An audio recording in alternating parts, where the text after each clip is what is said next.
Hello, I'm Joyce Harper and I'm Professor of Reproductive Science at the Institute for Women's Health at University College London. And today I'm going to talk to you about the menopause. I've been really passionate about education of women's health issues for over 30 years, and back in the 80s I started writing a book and I finally finished it, and I'm hoping it gets published this year, and it's called What Every Woman Should Know. But I've also set up a website with some friends a few years ago called globalwomenconnected.com, and we've posted hundreds of articles there about all aspects of women's health. So we also have a Facebook group, Global Women Connected, and I recently asked the Facebook group, what would you like me to make some videos on? And the number one was the menopause. So over the next few weeks I'm going to make a number of videos, but I'm starting with the menopause. Now, the menopause is a really big topic, covers a whole chapter in my book, obviously, and there are so many things I want to talk to you about. So I'm going to split this into several videos. The menopause is something every woman is going to go through, and the average age that you have your last period is age 51, but there are many women that go through the menopause in their 40s.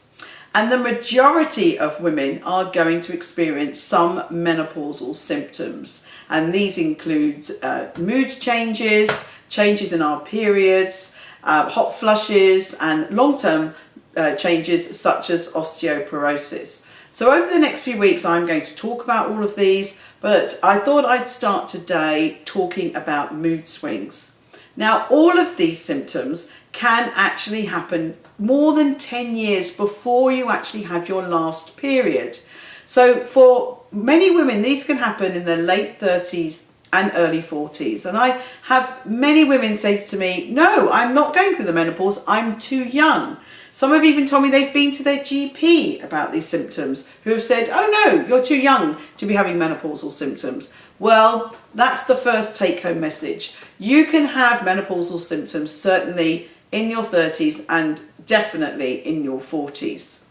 Now, mood changes are something that we really need to think about, because we may blame other reasons for them. We may think we hate our partner, or we hate our life, or we hate our job, and actually it's our hormones that are playing these tricks on us. I always describe the menopause as the reverse of puberty. So remember what you were like when you went through puberty. Kids, when we go through this, we say we hate everything. We're depressed, we're anxious, we're really emotional. And that's what's going to happen if you have these mood changes as you go through the menopause. In puberty, your hormones are spiraling up, and in the menopause, your hormones, estrogen and progesterone, are spiraling down. I do want to say another piece of good news though. The good news is that when you've gone through the menopause, certainly these mood changes will settle down. I definitely had mood changes as I went through, but coming out of the menopause, I went through the menopause in my 40s.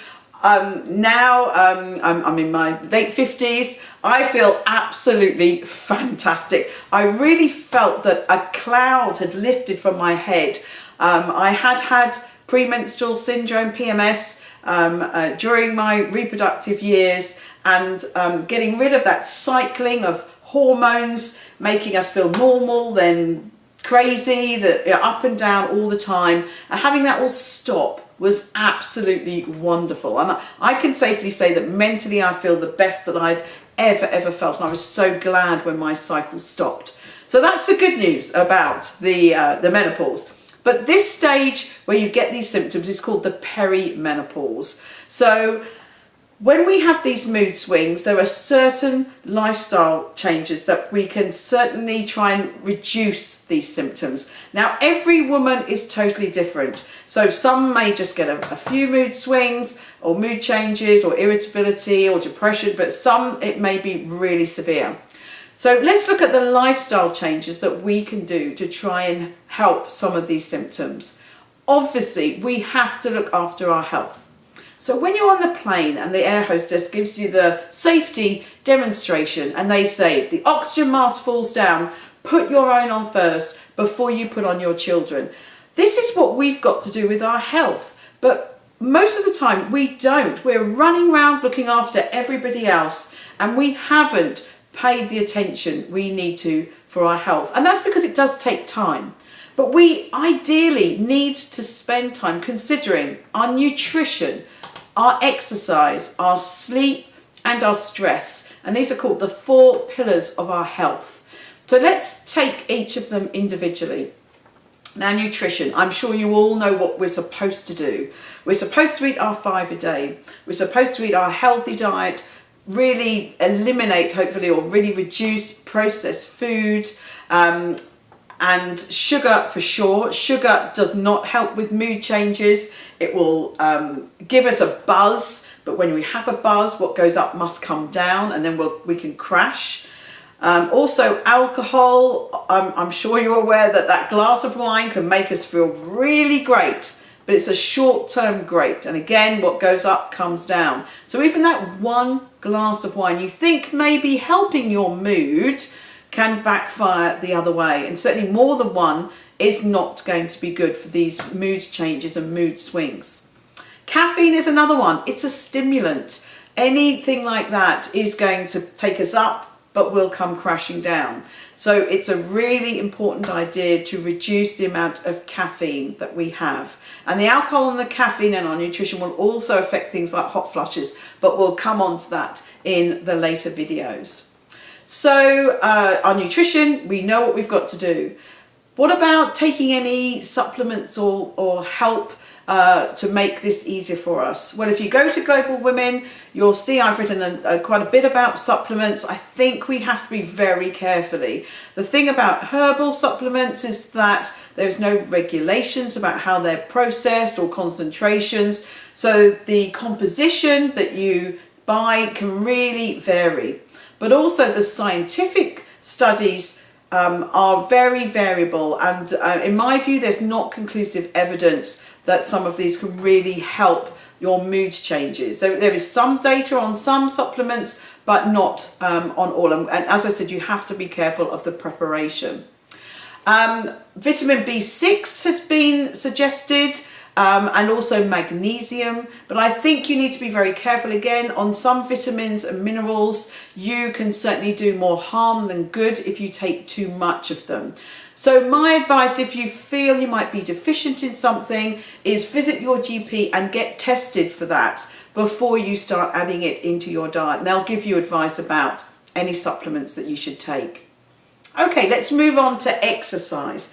Now, globally, women exercise less than men in every country, in every age. And the health benefits of exercise, I just can't say this enough. They are extreme. Go to Global Women, check out exercise, and I will tell you of all the health benefits for our general health, reducing cancers, reducing cardiovascular disease, diabetes. So many other health issues can be significantly reduced by exercising. And so can our symptoms of the menopause, and especially mood changes. Now, when we exercise, we release serotonin, and serotonin is the happy hormone. It makes us feel great. And so doing exercise absolutely has a huge positive effect on our well-being and on our mental health. So what we need to try to do is ideally half an hour or so every few days. And again, I hear many women say, I just don't have the time. I'm juggling work and family and everything else. I think it's really important to try and make that time. There's things that don't need to take up a lot of time. Now, we've got very fixated about our 10,000 steps, but what's really important is that we increase our heart rate. Increasing your heart rate will then give you the benefits of exercise. And again, there's some information on your heart rate on Global Women. And the UK government now are running a campaign to try and encourage people to do a 10-minute brisk walk. This is of more benefit, especially if you can do this 3 times a day, 3 lots of 10 minutes of a brisk walk that increases your heart rate. That will really be of more benefit than doing 10,000 steps slowly. So I often hear people say, oh, but I walk the dog every day. That's fabulous and definitely better than doing nothing. But if you look on a lot of these gadgets that we've got to measure our heart rate, most walks at a normal pace will not increase your heart rate, and they're definitely a benefit, but to get the real benefit we have to increase our heart rate. So find some exercise that you love. It may be in a group, or you might do it virtually with friends. You know, get out there. There's so many different things. As I said, they don't need to take up a lot of time. There's so much on YouTube now. There's apps. There's a 7-minute workout. I'm really passionate about this. I'm an ambassador for This Girl Can, the UK scheme to try and encourage women to exercise. And I really want you to try and find the time to do this. It will really help you go through the menopause, and it will really help with your mood changes. And next is sleep. If you are getting your 7 to 8 hours sleep a night, that's brilliant. But if you're not, please make some time to pay some attention to this. You know you need to get the electronics off an hour before. I'm sure you know about having a nice relaxing bath, maybe some lavender. There's a number of apps that can help you relax and prepare for sleep. Some people like to listen to rain or storms or relaxing music. You know, please try and make sure that you get really good sleep, good quality sleep. And lastly, stress and anxiety. We really need to reduce these. If we're stressed, we're absolutely going to have a negative effect on trying to get through the menopause and make those mood changes even more complicated. So obviously well-being is a really big thing at the moment. Meditation, thinking about our breathing. If you're feeling stressed or anxious, you know, get out there, have a brisk walk, do some deep breathing, go on YouTube and find a meditation. Again, there's apps to help relax and de-stress. I'm trying this year to do a 10-minute meditation every morning. My work email me a different meditation every morning, so I'm trying to do it now before I get out of bed. Just spend that 10 minutes setting myself up for my day and really preparing. So, as I said, every woman's individual. Some of these lifestyle changes are not going to work. If these mood changes are really seriously affecting you into a really negative place, then there are other alternatives. There is CBT, cognitive behavioural therapy, that your doctor should be able to recommend for you and refer you for if you're having really severe mood changes. Do not suffer in silence. Please try and get some help. And obviously, when we talk about the menopause, we have to talk about hormone replacement therapy. So hormone replacement therapy is normally a mix of estrogen and progesterone. And because we're replacing this in the body, the effects of the menopause are not seen. We don't have these symptoms of the menopause. Now, it's a very individual choice, HRT. For me, I decided it wasn't for me. I'd been on the contraceptive pill for decades, and I didn't want to take any more hormones. People have looked at different types of hormones that are prepared in different ways. Again, go on to Global Women. I've written things about different preparations of these hormones. They're still hormones.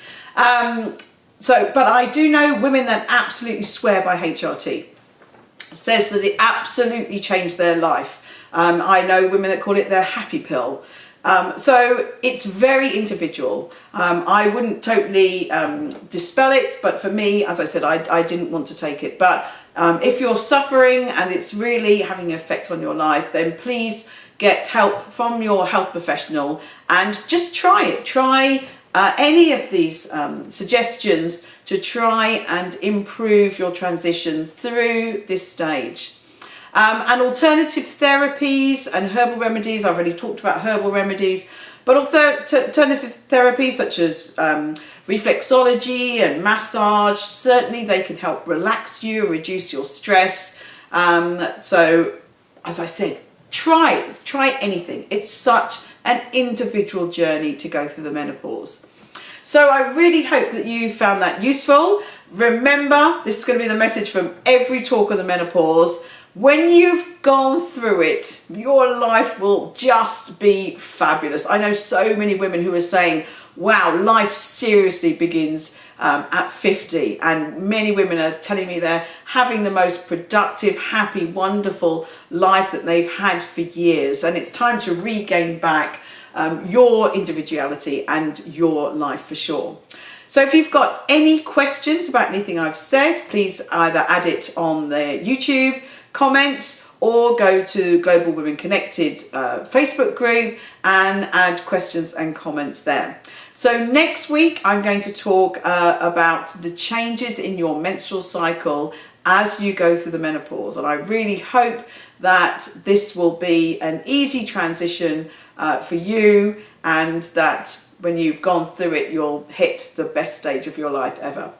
So I hope you've enjoyed that. Thank you very much. I'm Joyce Harper. Thank you.